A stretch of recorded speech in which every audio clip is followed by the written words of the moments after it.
wabarakatuh. Tuan-tuan dan puan yang dirahmati Allah Ta'ala sekalian, insyaAllah kita akan mulakan dengan Ummul Kitab Al-Fatihah. A'udzu billahi minasy syaithanir rajim. Bismillahirrahmanirrahim. Alhamdulillahi rabbil alamin. Ar-Rahmanir Rahim. Maliki yaumiddin.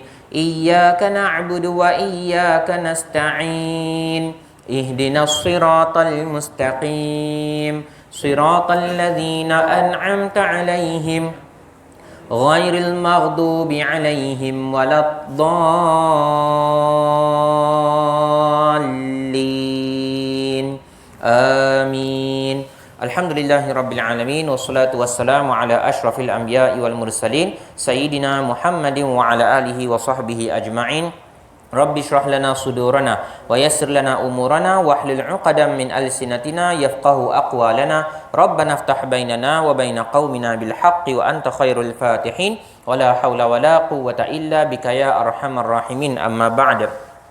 Tuan-tuan dan puan yang dirahmati Allah Ta'ala sekalian, alhamdulillah ya, kita mengucapkan setinggi-tinggi dan sebanyak-banyak syukur kepada Allah Subhanahu wa Ta'ala masih lagi diberikan peluang pada malam ini untuk meneruskan program dan aktiviti ibadah kita. Maka kita minta pada Allah Subhanahu wa Ta'ala supaya kita masih lagi diteruskan diberikan peluang ini pada esok hari. Ya, sentiasalah kita berada dalam keadaan mengingati Allah Subhanahu wa Ta'ala, ya, memperbanyakkan zikir, ya, memperbanyakkan selawat serta istighfar serta memohon keampunan kepada Allah Subhanahu wa Ta'ala. Mudah-mudahan bila mana kita meninggal nanti, bila mana kita menghadap Allah Ta'ala, ya, kita dalam keadaan suci tanpa dosa dan Allah Ta'ala redha terhadap, ya, kehadiran kita, insya-Allah. Amin ya rabbal alamin. Baik, maka tuan-tuan dan puan yang dirahmati Allah Ta'ala sekalian, pada malam ni kita nak menyambung, ya, kita nak ulang baliklah, ya, kita nak ulang balik bacaan Al-Quran kita pada surah Ibrahim, ya, surah Ibrahim alaihi wa ala nabiyyina salatu wassalam,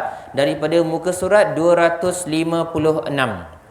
Okey, muka surat 250, betul lah, muka surat 256.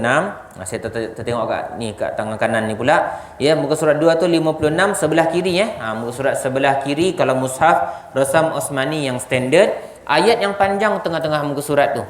Ya, ayat yang panjang tengah-tengah muka surat tu. Kita ulang sebab seingat saya pada perkongsian kita yang terawal pada bulan ini, saya kongsikan huraiannya sampai wallazina min ba'dihim la ya'lamuhum illallah. Setakat itu sahaja. Ya, maka huraian separuh lagi kita belum kongsikan. Jadi insya-Allah taala kita akan ulang balik bacaan kita bermula daripada alam ya'tikum sampailah ilaihi murib, dan kita akan sambung kembali huraian untuk ayat ni insya-Allah taala. Baik. Maka tuan-tuan dan puan yang dirahmati Allah Taala sekalian, sila buka mushaf Al-Quran masing-masing biiznillah taala. Kita akan mulakan bacaan, kita mulakan dengan bismillah serentak insya-Allah tuan-tuan dan puan, ya. Ready? Dalam kiraan 3 1 2 3. Bismillahirrahmanirrahim.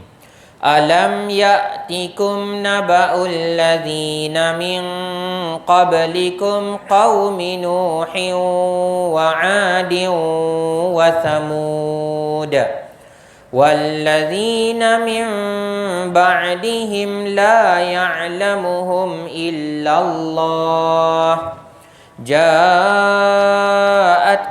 rusuluhum bil bayyinat faraddu aydiyahum fi afwahihim wa qalu inna kafarna bima ursiltum bih wa inna lafi syakkim mimma tad'unana ilaihi murib. Baik, alhamdulillah, itu adalah ulangan bacaan untuk ayat ke-9 daripada surah Nabi Ibrahim alaihi wa ala nabiyyina salatu wassalam. Baik, sebelum ni kita telah kongsikan huraian dia. Allah Ta'ala menyebutkan alam ya'tikum naba, pernahkah datang, ya, tidakkah pernah datang kepada kamu cerita, ya, khabar berita alladzina min qablikum, orang-orang yang datang sebelum kamu. Siapa dia? Tiga umat yang sangat-sangat besar. Tiga umat yang dikatakan sebagai umat yang terawal, antara tamadun yang terawal, dan mereka ni adalah umat yang memang memang hebat pada zaman masing-masing. Qaumi Nuhin, kaum Nabi Nuh alaihi salam, wa Adin, kaum Ad, yang mana nabi mereka adalah Nabi Hud alaihi salam, dan juga wa Samud, kaum Samud, yang mana nabi diutuskan kepada mereka ialah Nabi Saleh. Walladzina min ba'dihim, sementara orang-orang yang datang selepas daripada ketiga-tiga kaum ini, maknanya lebih ramailah. Kalau tiga kaum ni kaum yang terawal, maksudnya manusia tak ramai mana? Oleh kerana manusia ni dah berkembang biak, dah berpindah randah, dah membuka penempatan baru dan sebagainya, maka disebutkan walladzina min ba'dihim, orang-orang yang datang selepas mereka. Walaupun ayat Quran ni tak cakap ramai, kita boleh bayangkan mereka ada anak cucu dan keturunan, zuriat mereka tersebar luas di serata dunia. La ya'lamuhum illallah, ramai-ramai itu tidak ada seorang pun yang tahu sebenar-benar cerita berkenaan dengan mereka itu, melainkan Allah semata-mata. Baik, sebelum kita masuk pada terjemahan ayat yang seterusnya, ja'atuhum rusuluhum bil bayyinat faradu ila akhiril ayat, kita nak tengok pada bahagian la ya'lamuhum illallah. Allah Taala menegaskan daripada ayat ini sebenar-benar cerita yang mengetahui sebenar-benarnya tidak ada seorang pun manusia yang boleh tahu, lebih-lebih lagi pada zaman kita ni, iaitu umat Nabi Muhammad sallallahu alaihi wasallam. Nak kaji betul-betul, nak dapatkan gambaran yang begitu tepat tentang orang-orang yang terdahulu, memang sangat-sangat payah. Tersangat payah. Bahkan lebih malang lagi, kita umat Nabi Muhammad sallallahu alaihi wasallam muncul puak-puak yang mewujudkan teori yang bukan-bukan. Muncul manusia-manusia puak-puak yang menimbulkan, yang mengetengahkan teori ataupun ideologi yang bukan-bukan. Contohnya adalah manusia berasal daripada beruk. Dia jumpa tulang tu panjang sikit, susun tulang tu nampak macam panjang ni, nampak macam lebar ni, nampak macam lebih lebar dia punya bahu, nampak lebih panjang dia punya tulang, dia punya tangan, maka dia kata lebih tinggi. Tengok pula tapak kaki, osah panjangnya pula tapak kaki. Tapak kaki, kalau tuan-tuan perempuan pernah tengok pada makam Ibrahim, saya tak pernah tengok lah, saya cakap terus terang. Saya tak pernah pergi Mekah lagi. InsyaAllah minta doa tuan-tuan perempuan semua, ada rezeki saya nak pergi juga. InsyaAllah, amin ya rabbal alamin. Makam Ibrahim, pernah tengok tapak kaki Nabi Ibrahim? Makam Ibrahim bukan kubur Nabi Ibrahim. Tapak kaki Nabi Ibrahim berapa agak-agak besar saiz dia tu? Saya agak ada kot besar ni. Ada kan? Lebih kurang kan? Besar tu. Tapak kaki Nabi Allah Ibrahim alaihi salam, tapak kaki dia yang mulia. Masya-Allah tabarakallah. Maka kalaulah tapak kaki orang dulu besar macamnya, logik tak kalau orang sebelum ini jauh lebih tinggi dan jauh lebih besar? Logiklah. Bahkan Nabi SAW cakap Nabi Adam itu tinggi dia 60 hasta. Salah pula. Nabi Adam tu tingginya 60 hasta. Sah tinggi, confirm tinggi. Masya Allah. Jadi ala kulli hal, dengan tak kisahlah Nabi menceritakan secara ringkas dalam hadis Rasulullah alaihi salatu wasalam. Macam saya sebutkan tadi, agak malang sebab muncul dalam umat ini. Umat manusia yang lahir selepas perutusan Rasulullah sallallahu alaihi wasallam, dia bawa cerita yang bukan-bukan. Manusia dulu pakai bulu binatang sajalah, pakai daun sajalah, dan macam-macam lagi. Tinggi tinggi pokok kelapa dan sebagainya. Allahu a'lam. Allahu a'lam. Maka sebenar-benarnya tidak ada yang mengetahui melainkan Allah Taala. Dalam kitab Syarah Tafsir Ibnu Katsir berkenaan dengan potongan ayat ini, berkenaan dengan potongan ayat la ya'lamuhum illallah, berkatalah Al-Imam Ibnu Ishaq, faqala al-muallif rahimahullah wa nafa'ana bi'ulumihi wa sa'iral muslimin fid darain amin. Berkatalah Ibnu Ishaq, dan dia mengambil pendapat daripada Amru bin Maimun rahimahullah, daripada Abdullah bahawasanya ya Abdullah Abdullah rahimahullah menerangkan berkenaan ayat la ya'lamuhum illallah kaziban nasabun ataupun kazaban nasabun, telah menipulah orang-orang yang memandai-mandai, ya, telah menipulah orang-orang yang memandai-mandai meletakkan susur galur tanpa usul periksa. Ya, orang ni nampak macam kena dekat zaman ini, maka dia letakkan bin sampai pada zaman apa nama tu, kita belajar kalau dalam sejarah tu banyak istilah-istilah dah tuan-tuan. Paleolitik apa nama tah, neolitik lah benda semua tu kan. Ya, tik-tik kat belakang tu bukan politik. Politik lain. Ya, maka muncul pelbagai istilah-istilah yang entah diketahui betul ataupun salah, Allah alam. Allah Taala lebih tahu. Dan satu lagi pendapat, ya, disebutkan oleh Urwah bin Zubair. Siapa Urwah bin Zubair? Okey, Urwah bin Zubair ialah anak Zubair bin Awam. Urwah bin Zubair ialah anak Zubair bin Awam. Zubair bin Awam kahwin dengan Asma binti Abi Bakrin. Asma binti Abi Bakrin. Asma binti Abi Bakrin ialah adik-beradik dengan Aisyah binti Abi Bakrin. Dia kena lukis juga, boleh bawa seronok tengok apa nama ni, salah-silah keturunan keluarga Nabi ni kan. Ya, masya-Allah tabarakallah. Okey, Zubair bin Awam. Zubair, ya, dia kahwin dengan Asma. Asma dengan Aisyah adik-beradik. Ini ayah dia orang siapa? Abu Bakar. Ya, Abu Bakrin radhiyallahu anhu wa ardah. Abu Bakar. Aisyah dia berkahwin dengan Nabi sallallahu alaihi wasallam, ya, alaihi wassalatu wassalam. Maka perkahwinan Zubair dan Asma, ya, ada beberapa orang anak, antaranya ialah Abdullah bin Zubair. Abdullah bin Zubair, dan ada seorang lagi nama dia Urwah. So ni pangkat apa ni? Anak saudara lah kot Anak saudara lah. Ya, anak saudara. Ya, sebelah isteri. Ya, anak saudara sebelah isteri. Maka Urwah bin Zubair dia adalah seorang ulama, masya-Allah tabarakallah, lebih-lebih lagi dalam bab sejarah. Ya, dia keturunan Nabi, dia orang keturunan Nabi lah, keturunan Abu Bakar, tapi oleh kerana dia dah satu keluarga dengan Nabi dan dia mendapat kelebihan serta kemuliaan serta ilmu yang banyak, dan alhamdulillah masya-Allah tabarakallah, ya, dia menjadi pakar, ya, antaranya dalam bidang sejarah, dalam bidang history, ya, baik. Maka berkatalah Urwah bin Zubair, ya, ma wajadna ahadan ya'rifu ma ba'da Ma'din bin Adnan. Okey, ma wajadna ahadan ya'rifu ma ba'da Ma'din bin Adnan.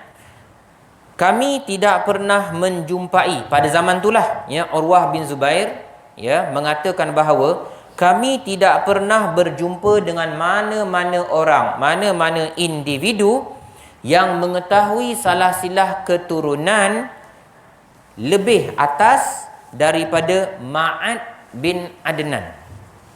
Ma'ad bin Adnan. Okey, saya terpaksa padam yang inilah, minta maaf tuan-tuan, ya. Okey. Daripada Nabi Muhammad sallallahu alaihi wasallam bin Abdullah bin Abdul Muttalib bin Hashim ke Hisham? Dah lupa dah. Bulan Maulid Nabi dah lupa, dah keliru, ya.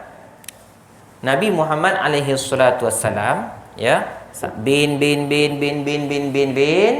adalah nenek moyang ke atas dia tu Adnan. Adnan.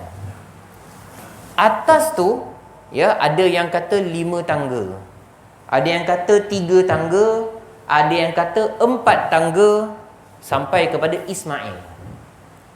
3 atau 4 ataupun 5 tangga. Kira-kira macam itulah lebih kurang. Sampai kepada Nabi Ismail bin Ibrahim alaihi wassalam. Jadi maksudnya, ni alalang kita sebutkan ucapan Urwah bin Zubair nak tunjukkan juga kehebatan dia orang. Kehebatan diorang dalam bab tengok anak salasilah keturunan ni tuan-tuan. Kalau tak salah saya saya pun saya tak safe saya punya apa yang saya jumpa tu, antara Nabi Muhammad sampai Adnan ni kalau tak salah ada 16 tangga ni. 16 tangga. 16 orang. Dia boleh hafal 16. 16 17 tu boleh sangatlah. Ya, boleh sangat. Ya, itu yang kalau kita baca dengan begitu mendalam, baca dengan begitu teliti tentang kehidupan Arab Quraisy. Oh, masya-Allah, tabarakallah. Ya, Arab Quraisy. Ya. Dia boleh tanya, "Engkau ni anak siapa?" Kan. "Engkau ni anak siapa?" "Saya anak fulan bin fulan." Fulan bin yang itu ke?" "Bukan, fulan yang satu lagi." "Oh, engkau ni daripada bani sekian sekian sekian." Dia cakap-cakap tanya 2-3 orang ya. Tanya abah kau siapa, atuk kau siapa, dah tahu dah engkau ni bani mana. Ya Allah, ya Tuhanku. Baru banyak bani. Zaman Nabi dulu baru banyak bani. Dia orang kan asabiah kuat kan. Asabiah kuat. Bani Adi, Bani Hatim, Bani Khuza'ah, Bani Hashim, Bani Abdul Manaf, Bani Qusay, Bani Allahu Akbar. Ya, nak sebut Bani Ghatafan, Bani banyaklah. Ya, cukup banyak. Ya, masya-Allah. Dan mereka boleh ingat tuan-tuan. Mereka boleh ikat salah-salah keturunan. Itu pun dalam pada kelebihan dia orang punya jaga salah-salah keturunan, boleh cam setiap orang susur galur mereka masing-masing. Mereka tetap, Urwah bin Zubair sebanyak ulama yang sangat hebat, dia kata apa? Atas daripada ni kami dah tak tahu siapa dah. Memang kami ikut wahyu sajalah. So kalau kata Adnan ni anak cucu Nabi Ibrahim, okey, dah. Ya, ada 3-4 orang lagi tu tak dikenal pasti. Ya, dia surrender. Ya, pada bahagian tu dia surrender. Ya, masya-Allah. Dia menyerahkan ilmu tu kepada Allah Subhanahu wa taala. Baik. Itu adalah huraian untuk potongan ayat la ya'lamuhum illallah. Kita sambung tuan-tuan. Ja'atuhum rusuluhum bil bayyinat.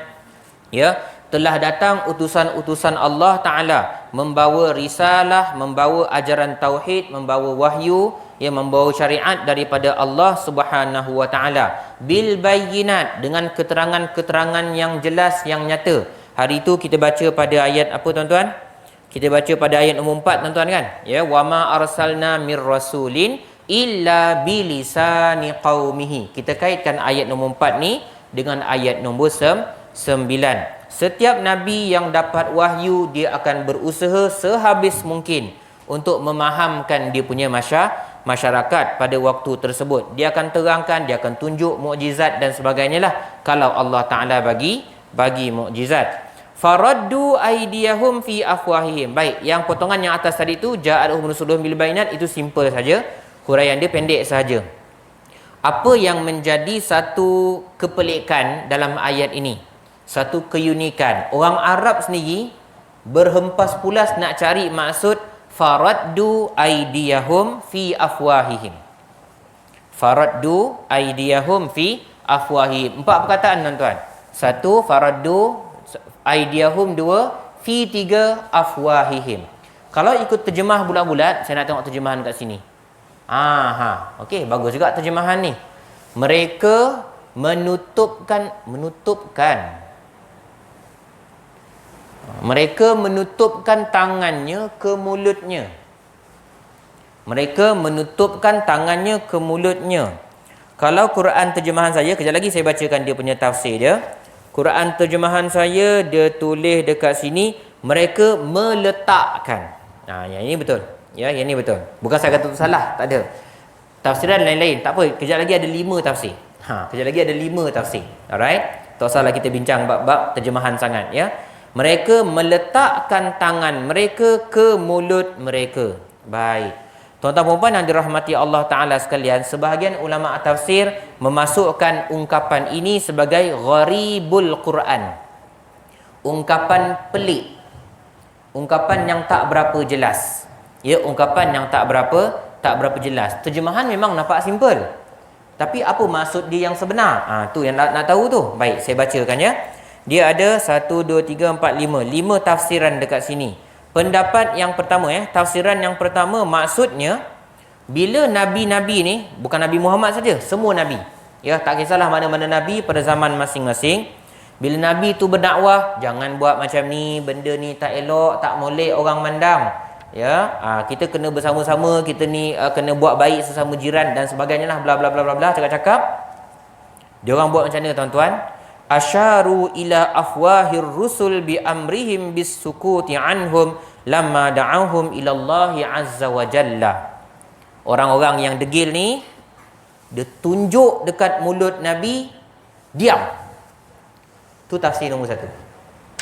Ya, dia tunjuk dekat Nabi, tak kisah Nabi apa pun, tunjuk, engkau diam. Macam tu. Itu nombor 1 Itu tafsiran yang pertama. Tafsiran yang kedua, bal wada'u aydiyahum ala afwahihim takdziban lahum. Okey, tafsiran yang kedua macam ni. Nabi-nabi ni memujuk, bagi peringatan, bertakwalah pada Allah Ta'ala, ingatlah Tuhan tu satu-satunya Tuhan. Dia buat macam ni. Dia buat macam ni.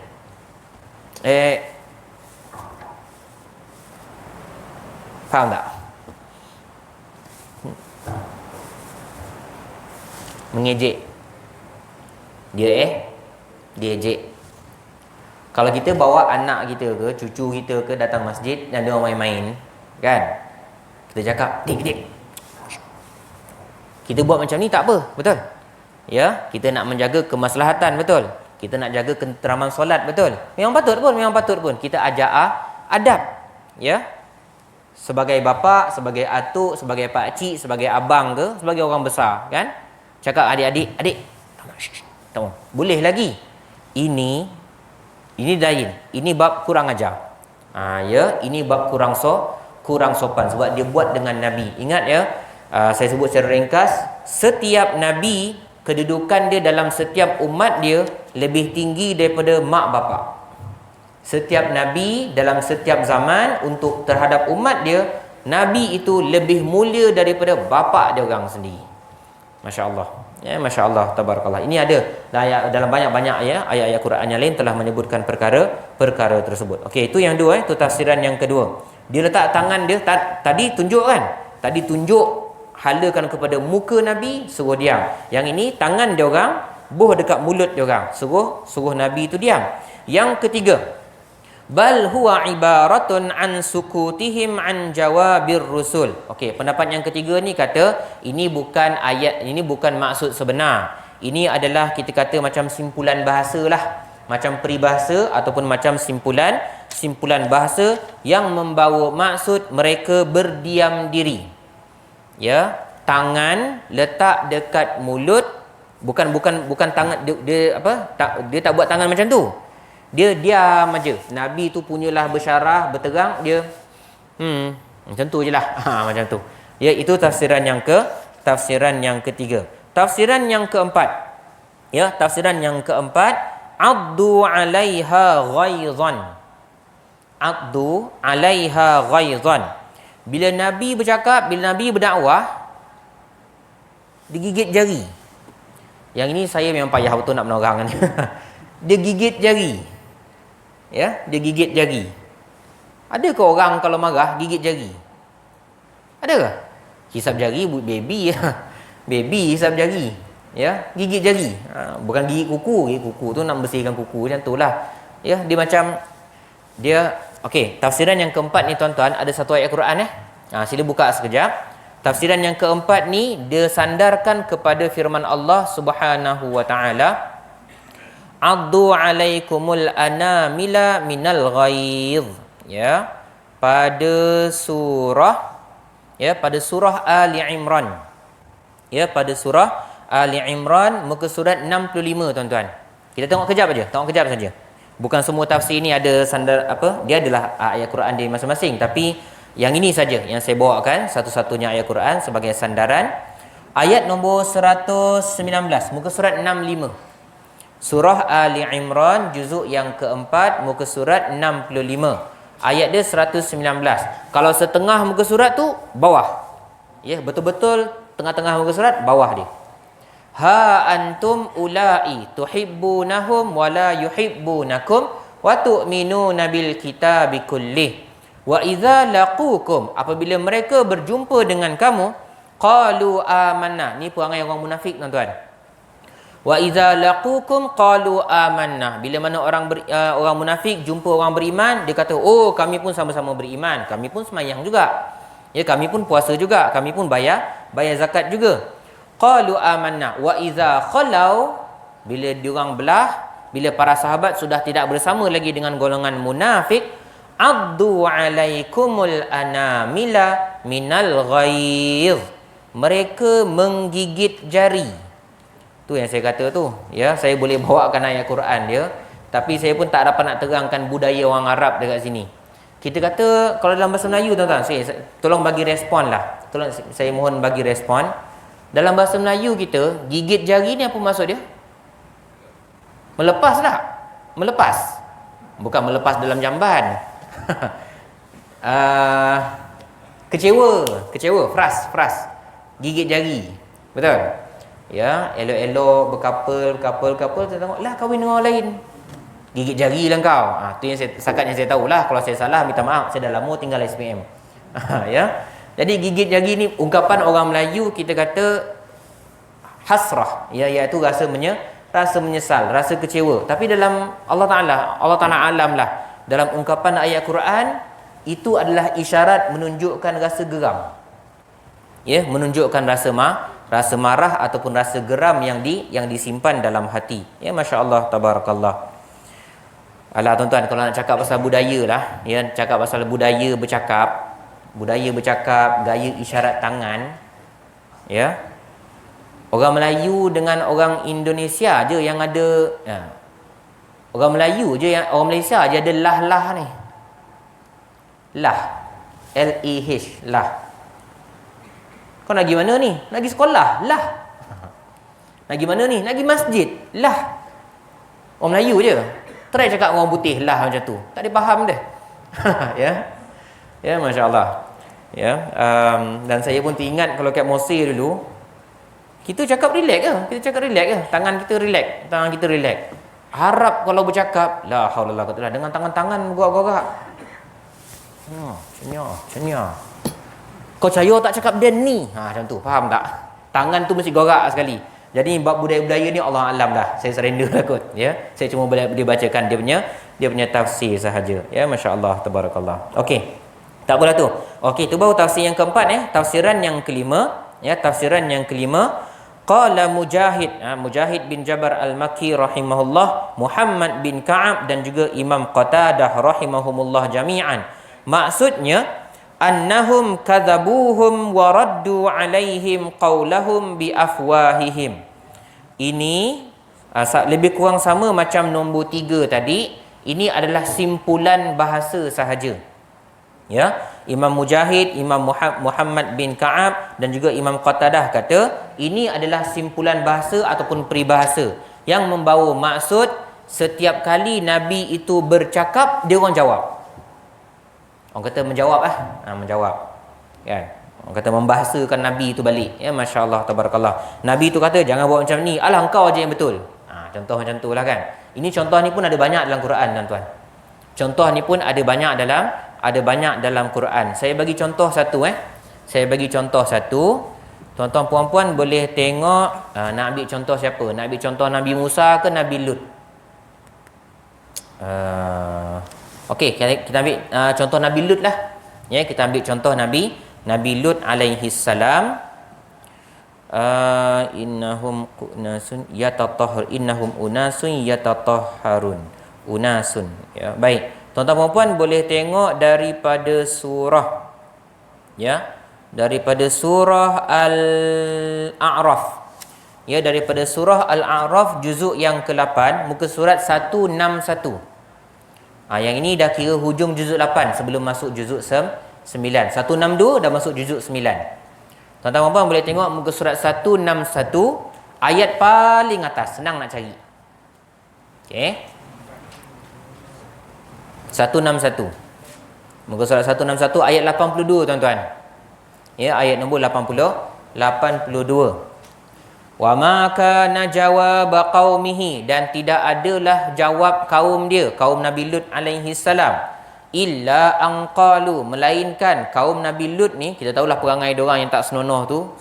Qalu, mereka sering mengatakan, akhrijuhum min qaryatikum. Bawa keluarlah. Keluarga Lut ni kita bawa keluar je lah. Innahum unasun yatatahharun. Dia orang semua ni bajet-bajet suci. Ini semua ni geng-geng mengaku suci. Geng-geng ahli syurga semua. Kita ni ahli neraka, buat dosa maksiat. Dia orang aja ahli syurga. Bawa dia, biar dia orang keluar lah. Nampak tak? Menjawab balik. Menjawab balik. Maka itu perangai itu perangai. Ada dalam Quran ni ada juga kisah Nabi Musa pun kena jawab juga. Dia ni suka, orang kata mulut ni suka menjawab. Masya-Allah, tabarakallah. Baik. Maka itulah dia kelima-lima tafsiran untuk faraddu aydiyahum fi afwahihim. Baik, kita habiskan ayat ni insya-Allah taala. Kita ada masa lebih kurang 10 minit lagi insya-Allah. Baik, Allah Taala meneruskan waqalu, dan mereka juga berkata, ni orang-orang yang kafir, ini orang yang degil ini mengatakan, inna kafarna bima ursiltum bih. Kami sebenarnya kufur, kami tak nak menerima, kami enggan menerima bima ursiltum bihi, apa-apa sahaja risalah, apa-apa sahaja wahyu yang kamu bawa, yang kamu diutuskan dengannya. Engkau kata engkau bawa wahyu daripada Allah Ta'ala, kami tak percaya. Engkau bawa hukum hakam yang baik untuk kami tak nak ikut. Itulah dia. Bahasa mudah pada kafarna bima ursiltum bihi. Wa inna lafi syakkin, dan kami selalu berasa was-was. Kami selalu berasa ragu-ragu dan berasa sangsi. Mimma tad'unana ilaihi murib. Apa sahaja yang kamu serukan kami, apa sahaja yang engkau dakwahkan kepada kami, benda-benda yang engkau dakwahkan ni buat kami rasa syak dan wasangka. Apa saja yang engkau sampaikan membuatkan kami jadi tidak percaya. Bila mana Nabi tu kata keluarkanlah zakat. Contoh macam Nabi Musa. Contoh macam Nabi Musa alaihi salam. Nabi Musa dihantar dia punya pengikut dia. Pengikut dia berdakwah kepada Qarun. Wahai Qarun, engkau kena buat baik. Qarun, Allah Taala dah bagi engkau rezeki, engkau kena tolong orang lain pula dengan berkat rezeki yang kau ada. Dia boleh kata apa balik? Musa jealous dengan aku lah tu. Nak kutip cukai lah tu. La haula wala quwwata illa billah. Itu antara perangai yang disebutkan dalam Al-Quran dan dihuraikan oleh para ulama tafsir. Wal a'yazu billahi min zalik. Maka itulah dia sikit sebanyak berkenaan dengan ayat yang ayat ke-9 yang kita telah bacakan sebelum ini, disambung huraiannya sehingga itulah dia. Baik, muribin saya tambahkan lagi sikit pada perkataan muribin. Bukan murib, bukan pakai murib tuan-tuan. Ni kan buat teka-teki pula sekarang. Murib ada tak dalam Quran? Mudahlah. Murib asal perkataan dia adalah raib. Kita kan biasa baca tahlil, zalikal kitabula raiba fi, kan? Raib maksudnya adalah keraguan. Keraguan. Murib orang yang mendatangkan keraguan, orang yang membuatkan orang lain jadi was-was dan syak wasangka. Orang yang membuatkan orang lain menjadi tidak yakin. Dan perkara ini iaitu golongan yang mendatangkan syubhah, golongan yang mendatangkan rasa sangsi. Dah elok-elok kita semayang 5 waktu, kenapa nak kena semayang 5 waktu? Tak boleh ke kalau tak semayang 5 waktu? Mana datangnya? Ni soalan ni famous juga ni. Daripada zaman, saya ingat saya lah, yang saya pernah terbaca. Tak salah saya daripada zaman tabi'in muncul soalan ni tuan-tuan. Geng-geng ni suka menimbulkan syak wasangka. Mana datangnya dalil sembahyang subuh 2, maghrib 3, subuh 2, zuhur 4, asar 4, maghrib 3, isyak 4. Mana datang dalil? Kan? Bila ulama ahli sunnah wal jamaah mengatakan bahawa kalau Nabi tidak pernah mengharamkan sesuatu, tidak semestinya perkara itu jadi haram. Faham? Kalau Nabi tidak pernah mengharamkan sesuatu, tidak semestinya perkara itu jadi tak boleh buat. Kalau Nabi tidak pernah melakukan sesuatu, tidak semestinya benda itu kita tak boleh buat. Maka ada orang mendatangkan keraguan. Dia kata, oh kalau macam tu, Nabi tak pernah larang sembahyang subuh 1 rakaat. Bolehlah kot kita sembahyang subuh 1 rakaat. Oh bala orang macam ni. Payah juga nak menjawab tu. Saya tak cakap terang, saya tak tahu ilmu lah. Ya, yang saya tahu Nabi ajar, yang setakat yang saya ingat lah, tapi tak tahulah kalau ni boleh digunakan untuk nak cari jawapan. Nabi sembahyang qasar, betul tak dalam musafir? Nabi sembahyang qasar, diskaun musafir kan? Sembahyang apa yang Nabi buat diskaun? Zuhur jadi 2, asar jadi 2, isyak jadi 2. Ada tak subuh Nabi diskaun 50% buat 1? Tak pernah. Tak pernah. Ya, tak pernah. Tak tahulah, saya cuba nak relate. Saya terbaca soalan tu. Ya, saya terbaca soalan tu, saya macam tercabar juga nak cari juga jawapan. Nak tanyalah kan geng ustaz-ustaz takmir yang lain ni. Kalau kita ada kontak apa, Tok Mufti Sadap juga menanya kan. Ya, mana datang tu dalil itu? Ya, masya-Allah tabarakallah. Itulah dia ala kulli hal. Yalah, ya, puak yang mendatangkan keraguan ni sampai bila-bila tuan-tuan. Dia akan pasti sentiasa ada. Ala kulli hal, kita mohon pada Allah Subhanahu Wa Taala, mudah-mudahan Allah Taala menguatkan iman kita dan menjadikan kita istiqamah di atas jalan ahli sunnah wal jamaah, mengikut cara yang telah ditunjukkan oleh baginda Rasulullah sallallahu alaihi wasallam, insyaallah. Amin ya rabbal alamin. Cukup sekarang itu saja dahulu. Aqulu qauli hadza wa astaghfirullahal azima li wa lakum. Bismillahirrahmanirrahim. Allahumma arhamna bil Qur'an waj'alhu lana imaman wa nura wa hudan wa rahmah. Allahumma dzakkirna minhu ma nusina wa 'allimna minhu ma jahilna warzuqna tilawatahu ana al-laili wa atrafan nahar waj'alhu lana hujjatan ya rabbal alamin. Wa sallallahu ala sayidina Muhammad wa ala alihi wa sahbihi wa barik wasallim. Walhamdulillahi rabbil alamin. Jazakumullahu khairan katsira. Assalamualaikum warahmatullahi taala wabarakatuh.